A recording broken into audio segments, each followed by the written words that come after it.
'Twas in the dead of night, when sleep repairs our bodies worn with toils, our minds with cares, when Hector's ghost before my sight appears. Bloody shroud he seemed, and bathed in tears, such as he was, when, by Pelides slain, the Salian coursers dragged him o'er the plain. Swoln were his feet, as when the thongs were thrust thro' the bored holes, his body black with dust. Unlike that Hector who returned from toils of war, triumphant, in Aeacian spoils, or him who made the fainting Greeks retire, and launched against their navy Phrygian fire. His hair and beard stood stiffened with his gore, and all the wounds he for his country bore now streamed afresh, and with new purple ran. Wept to see the visionary man, and, while my trance continued, thus began: O light of Trojans, and support of Troy, thy father's champion, and thy country's joy, O, long expected by thy friends, from whence art thou so late returned for our defense? Do we behold thee, wearied as we are, with length of labors, and with toils of war, after so many funerals of thy own? Art thou restored to thy declining town? But say, what wounds are these?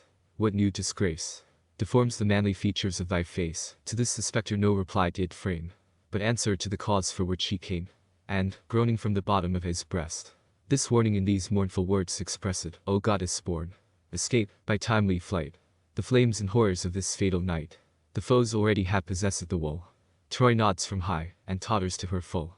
Enough is paid to Priam's royal name, more than enough to duty and to fame. If be mortal hand my father's throne could be defended, 'twas by mine alone. Now Troy to thee commends her future state, and gives her gods companions of thy fate. From their assistance happier walls expect, which, wandering long, at last thou shalt erect. He said, and brought me, from their blessed abodes, the venerable statues of the gods, with ancient Vesta from the sacred choir, the wreaths and relics of the immortal fire. Now peals of shouts come thundering from afar, cries, threats, and loud laments, and mingled war. The noise approaches, though our palace stood aloof from streets, encompassed wood, louder, and yet more loud. Hear the alarms of human cries distinct, and clashing arms. Fear broke my slumbers, no longer stay, but mount the terrace, thence the town survey, and hearken what the frightful sounds convey. Thus, flood of fire by wind is born, crackling it rolls, and mows the standing corn, or deluges, descending on the plains, sweep o'er the yellow year, destroy the pains of laboring oxen and the peasants' gains, unroot the forest oaks, and bear away flocks, folds, and trees, and undistinguished prey. The shepherd climbs the cliff, and sees from far the wasteful ravage of the watery war. Then Hector's faith was manifestly cleared, and Grecian frauds in open light appeared. The palace of Deiphobus ascends in smoky flames, and catches on his friends.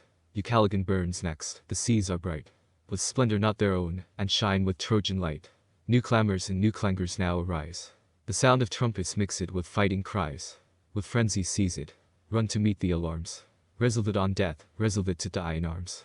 But first to gather friends, with them to oppose, if fortune favored, and repel the foes. Spurred by my courage, by my country furred, with sense of honor and revenge inspurred, Pantheus, Apollo's priest, sacred name, had scaped the Grecian swords, and passed the flame. With relics loaden, to my doors he fled, and by the hand his tender grandson led. What hope, Pantheus, whither can we run, where stand, and what may yet be done? Scarce said, when Pantheus, groaned, Troy is no more, and Ilium town. The fatal day, the appointed hour, is come, when wrathful Jove's irrevocable doom transfers the Trojan state to Grecian hands. The fire consumes the town, the foe commands, and armed hosts, an unexpected force, break from the bells of the fatal horse. Within the gates, proud Sinon throws about the flames, and foes for entrance press without, with thousand others, who, fear to name, more than from Argos or Mycenae came. To several posts their parties they divide. Some block the narrow streets, some scour the wide. The bold they kill, the unwary they surprise. Who fights finds death, and death finds him who flies. The warders of the gate but scarce maintain the unequal combat, and resist in vain. I heard, and heaved, that well-born souls inspires, prompts me throw lifted swords and rising fires, to run where clashing arms and clamor calls, and rush undaunted to defend the walls. Ripheus and Iphitus by my side engage, for valor one renowned, and one for age. Dymas and Hypanis by moonlight knew my motions and my mien, and to my party drew, with young Corybus, who by love was led to win renown and fair Cassandra's bed, and lately brought his troops to Priam's aid, forewarned in vain by the prophetic maid. Then we, so resolute in arms to full, and that one spirit animated all. Brave souls, said I, but brave, alas, in vain. Come, finish what our cruel fates ordain. You see the desperate state of our affairs, and heathens protecting poors are deaf to prayers. The passive gods behold the Greeks defile their temples, and abandon to the spoil their own abodes. We, feeble few, conspire to salve sinking town, involved in fire. Then let us fall, but fall amidst our foes. Despair of life the means of living shows. So bull, speech encouraged their desire of death, and added fuel to their fire. As hungry wolves, with raging appetite, scour through the fields, nor fear the stormy night. Their whelps at home expect the promised food, and long to temper their dried chaps in blood. So rushed we forth at once, resolute to die. Resolute, in death, the last extremes to try. We leave the narrow lanes behind, and dare the unequal combat in the public square. Night was our friend, our leader was despair. What tongue can tell the slaughter of that night? What eyes can weep the sorrows and affright? An ancient and imperial city falls. The streets are filled with frequent funerals. Houses and holy temples float in blood, and hostile nations map common flood. Not only Trojans fall, but, in their turn, the vanquished triumph, and the victors mourn. Ours take new courage from despair at night. Confessed the fortune is, confessed the fight. All parts resound with tumults, plaints, and fears, and grisly death in sundry shapes appears. Androgeos fell among us, with his band, with all us Grecians newly come to land. From whence, said he, my friends, this long delay? You loiter, while the spoils are borne away. Our ships are laden with the Trojan store, and you, like truants, come too late ashore. He said, but soon corrected his mistake, found, by the doubtful answers which we make. Amazed, he would have shunned the unequal fight. But we, more numerous, intercept his flight, as when some peasant, bushy brake, has with unwary footing press snake. He starts aside, astonished, when he spies his rising crest, blue neck, and rolling eyes. So from our arms surprised Androgeos flies. In vain, for him and his we compassed drowned, possessed with fear, unknowing of the ground, and of their lives in easy conquests found. Thus fortune on our first endeavors smote. Corobus then, with youthful hopes beguiled, swoln with success, and daring mind, this new invention fatally designed. My friends, said he, since fortune shows the way, 'tis fit we should the auspicious guide obey. For what has she these Grecian arms bestowed, but their destruction, and the Trojans' good? Then change we shields, and their devices bear. Let fraud supply the want of force in war. They find us arms. This said, himself he dressed in dead Androgeos' spoils, his upper vest, his painted buckler, and his plumy crest. Thus Ripheus, Dymas, all the Trojan train, lay down their own attire, and strip the slain. Mixed with the Greeks, we go with ill presage, flattered with hopes to glut our greedy rage. Unknown, assaulting whom we blindly meet, and strew with Grecian carcasses the street. Thus while their straggling parties we defeat, some to the shore and safer ships retreat, and some, oppressed with more ignoble fear, may mount the hollow horse, and pant in secret there. But, what use of valor can be made, when heathens propitious poors refuse their aid? Behold the royal prophetess, the fair Cassandra, dragged by her dishevelled hair, whom not Minerva's shrine, nor sacred bands, in safety could protect from sacrilegious hands. On heathen she cast her eyes, she sighed, she cried. 'T was all she could, her tender arms were tied. So sight Corobus could not bear, but, furred with rage, distracted with despair, amid the barbarous ravishers he flew. Our leader's rash example we pursue, but storms of stones, from the proud temple's height, pour down, and on our battered helms alight. We from our friends receive this fatal blow. Who thought us Grecians, as we seem it in show. They aim at the mistaken crests, from high, and errors beneath the ponderous ruin lie.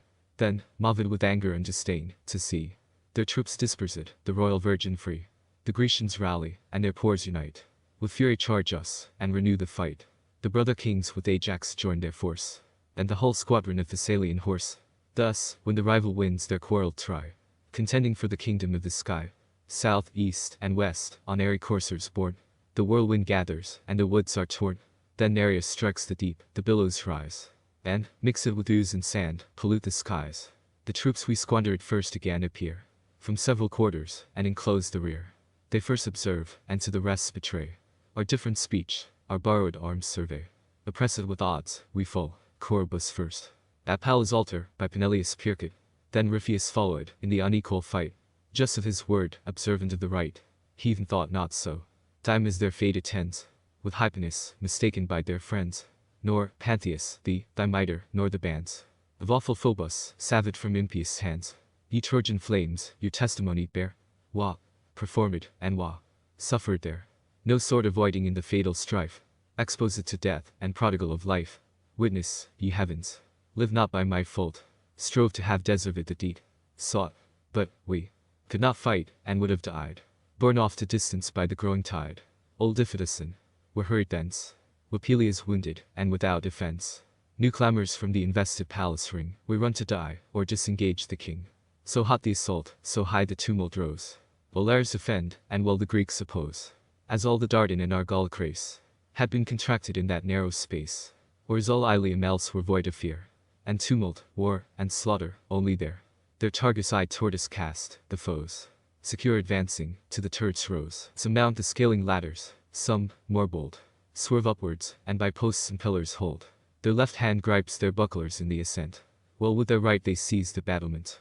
From their demolished, towards the Trojans throw huge heaps of stones, that, falling, crush the foe, and heavy beams and rafters from the sides. Such arms their last necessity provides, and gilded roofs come tumbling from on high, the marks of state and ancient royalty.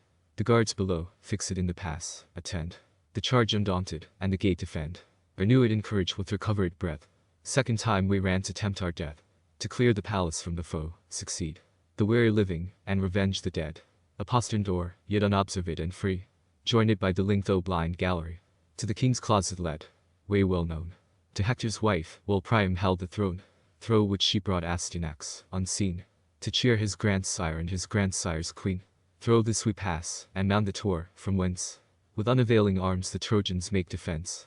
From this the trembling king had oft descried the Grecian camp, and saw their navy ride beams from its lofty height with swords we hew. Then, wrenching with our hands, the assault renew, and, where the rafters on the columns meet, we push them headlong with our arms and feet. The lightning flies not swifter than the fall, nor thunder louder than the ruined wall. Down goes the top at once, the Greeks beneath are piecemeal torn, or pounded into death. Yet more succeed, and more to death are sent. We cease not from above, nor they below relent. Before the gate stood Pierce, threatening loud, with glittering arms conspicuous in the crowd. So shines, renewed in youth, the crested snake, who slept the winter-eye thorny brake, and, casting off his slough when spring returns, now looks aloft, and with new glory burns. Rested with poisonous herbs, his ardent sides reflect the sun, and raced on spires he rides. High o'er the grass, hissing he rolls along, and brandishes by fits his forky tongue. Proud Periphas, and fierce sought a meeting. His father's charioteer, together run, to force the gate. The Syrian infantry rush on in crowds, and the barred passage free. Entering the court, with shouts the skies their end, and flaming firebrands to the roofs ascend. Himself, among the foremost, deals his blows, and with his axe repeated strokes bestows on the strong doors. Then all their shoulders ply, till from the posts the brazen hinges fly. He hews apace, the double bars at length yield to his axe and unresisted strength. Mighty breach is made, the rooms concealed appear, and all the palace is revealed. The halls of audience, and of public state, and where the lonely queen in secret sate. Armed soldiers now by trembling maids are seen, with no door and scark space between. The house is filled with loud laments and cries, and shrieks of women rend the vaulted skies. The fearful matrons run from place to place, and kiss the thresholds, and the posts embrace. The fatal work inhuman Pierce supplies, and all his father sparkles in his eyes. Nor bars, nor fighting guards, his force sustain. The bars are broken, and the guards are slain. In rush the Greeks, and all the apartments fill. Those few defendants whom they find, they kill.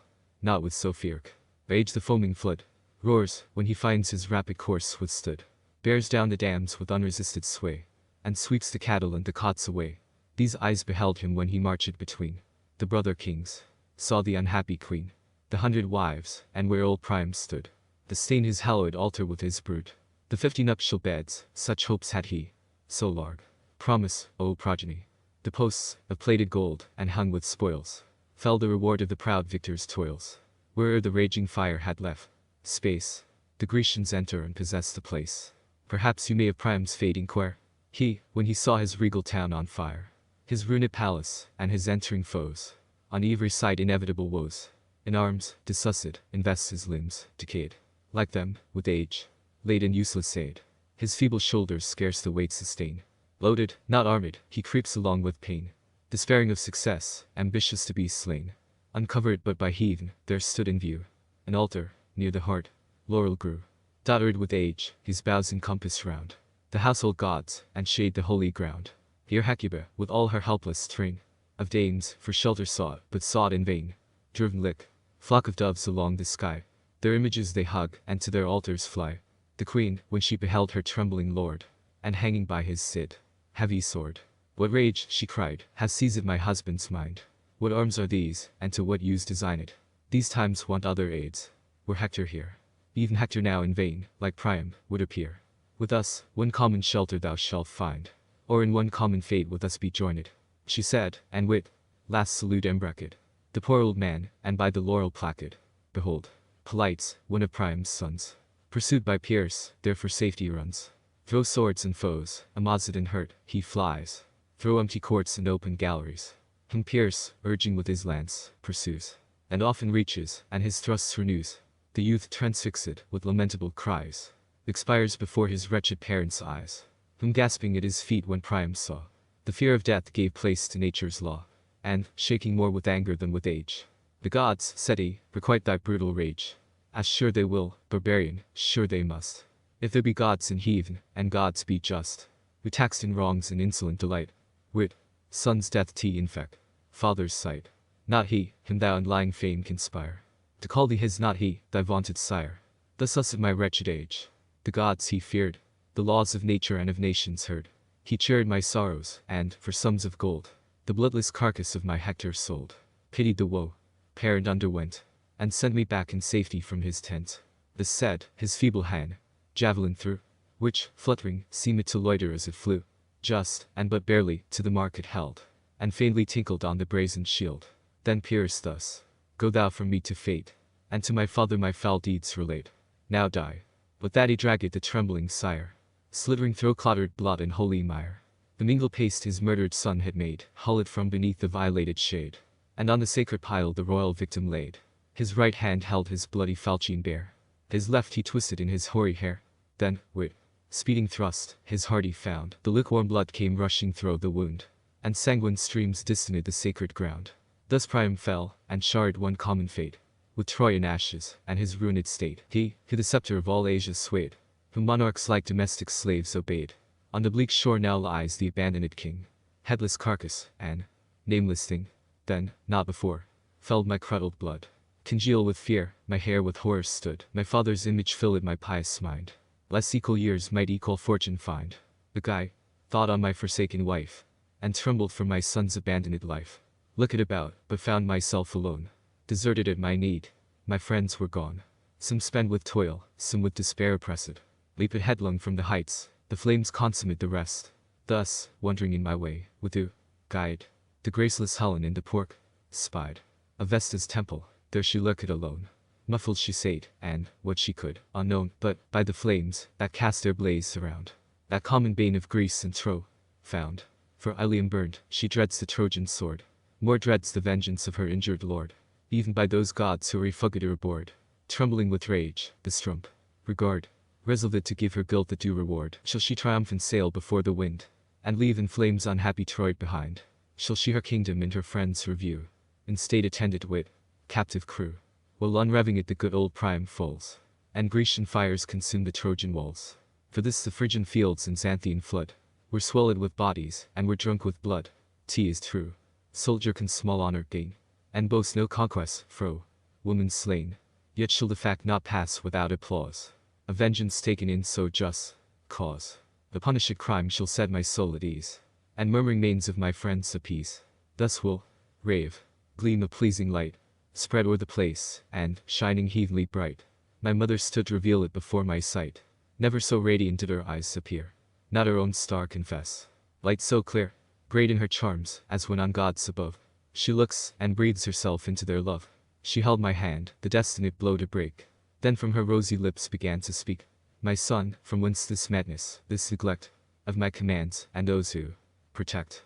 Why this unmanly rage? Recall to mind, whom you forsake, what pledges leave behind? Look if your helpless father yet survive, or if Ascanius or Creusa live. Around your house the greedy Grecians err, and these had perished in the nightly war, but for my presence and protecting care. Not Helen's face, nor Paris, was in fault, but by the gods was this destruction brought.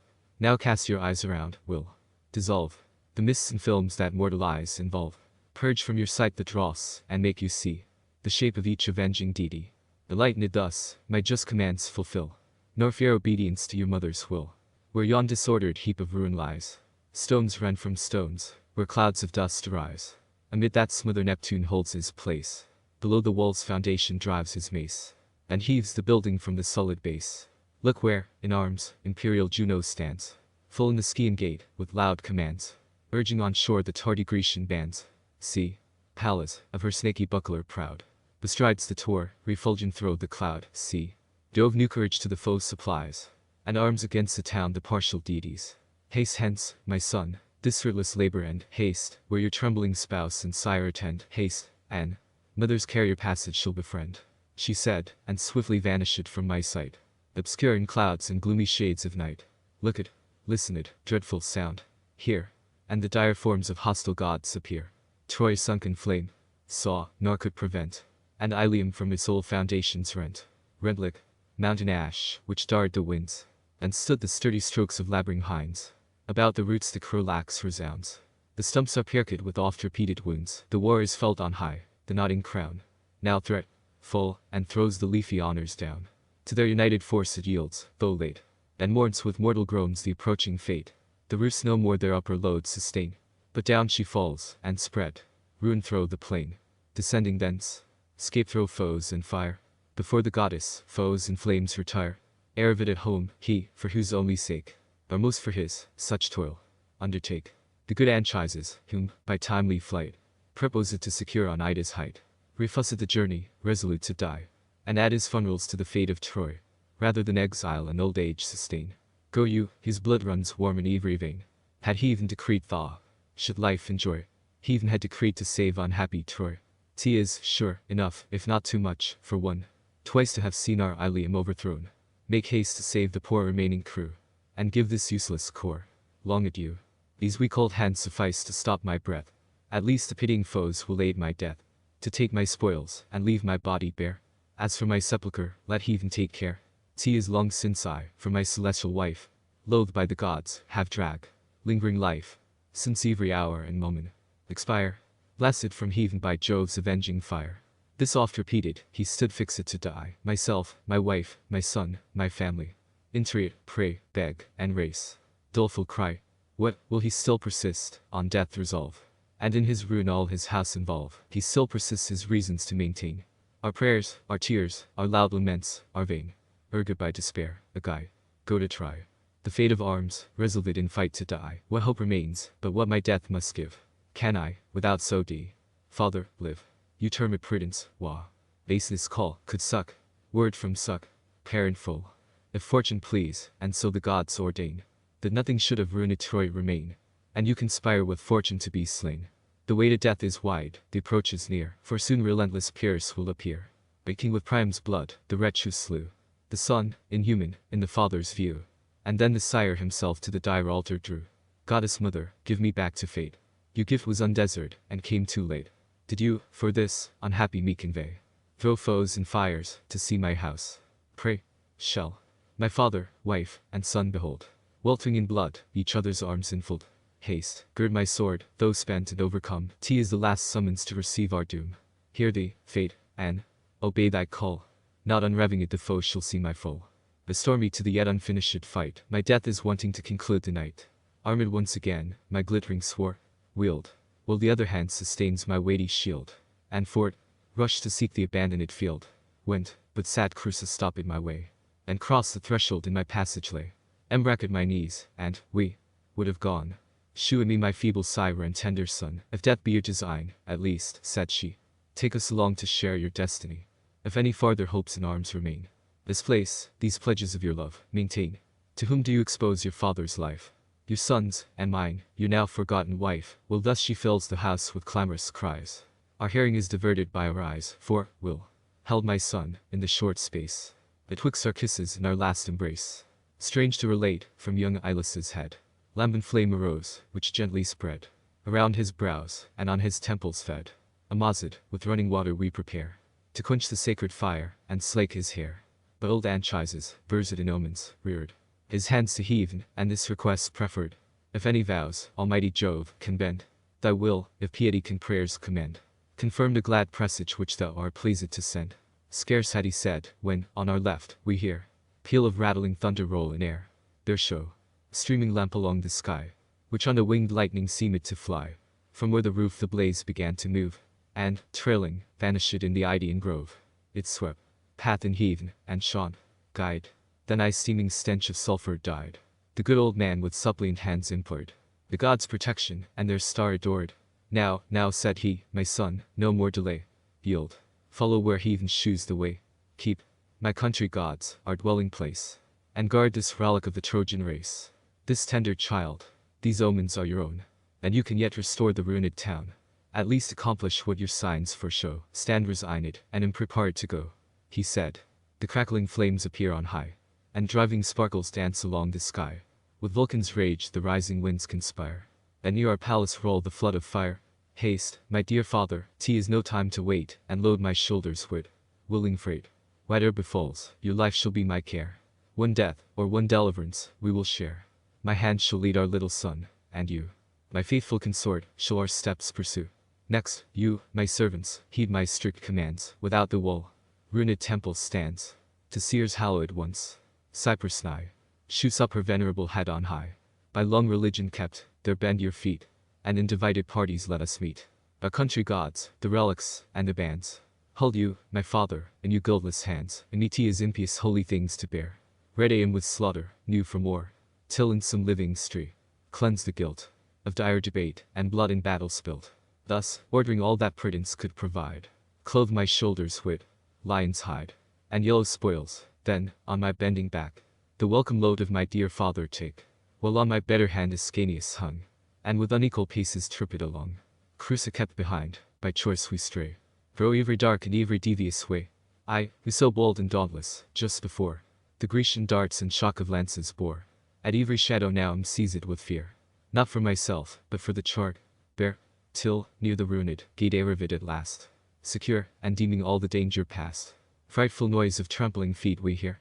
My father, looking through the shades, with fear, cried out, haste, haste, my son, the foes are nigh. Their swords and shining armor descry some hostile god, for some unknown offense, had sure bereft my mind of better sense. For, while through winding way, took my flight, and sought the shelter of the gloomy night. Alas, lost Crusa, hard to tell, if by her fatal destiny she fell, or weary sate, or wandered with affright. But she was lost forever to my sight. Knew not, or reflected, till, meet my friends, at Seir's now deserted seat. We met, not one was wanting, only she, deceived her friends, her son, and wretched me. What mad expressions did my tongue refuse? Whom I, not, of gods or men, accuse. This was the fatal blow, that pained me more than all.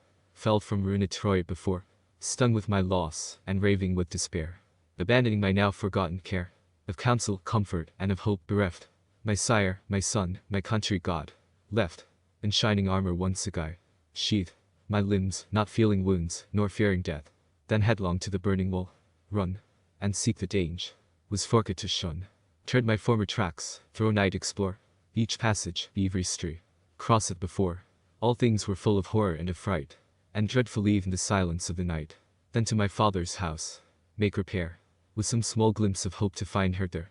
Instead of her, the cruel Greek met. The house was filled with foes, with flames beset, driven on the wings of winds, whole sheets of fire, through air transported, to the roofs aspire. From thence to Priam's Palac, resort, and search the citadel and desert court. Then, unobserved, pass by Juno's church. Guard of Grecians had possessed the porch.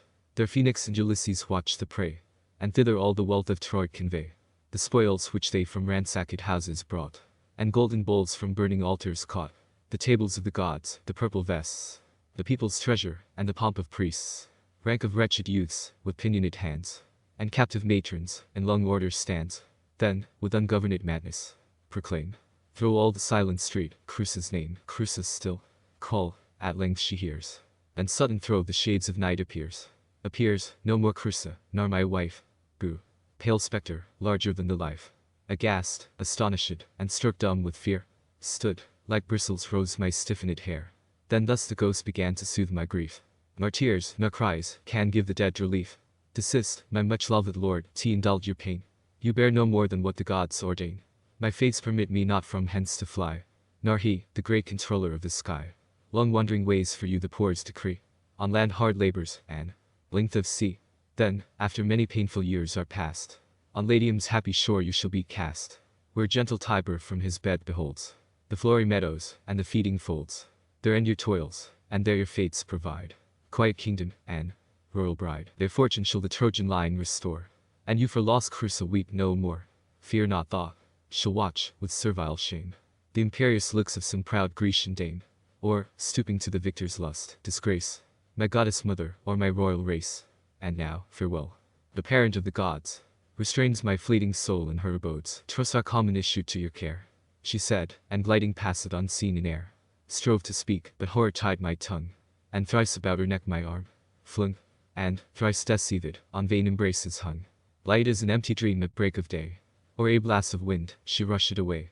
Thus having passed the night in fruitless pain, to my longing friends return again, amazed the augmented number to behold, of men and matrons mixed, of young and old, wretched exiled crew together brought, with arms appointed and with treasure fraught, resolute and willing, under my command, to run all hazards both of sea and land. The morn began, from Ida, to display her rosy cheeks, and phosphor led the day. Before the gates the Grecians took their post, and all pretense of late relief was lost. Yield to fate, unwillingly retire, and, loaded, up the hill convey my sire.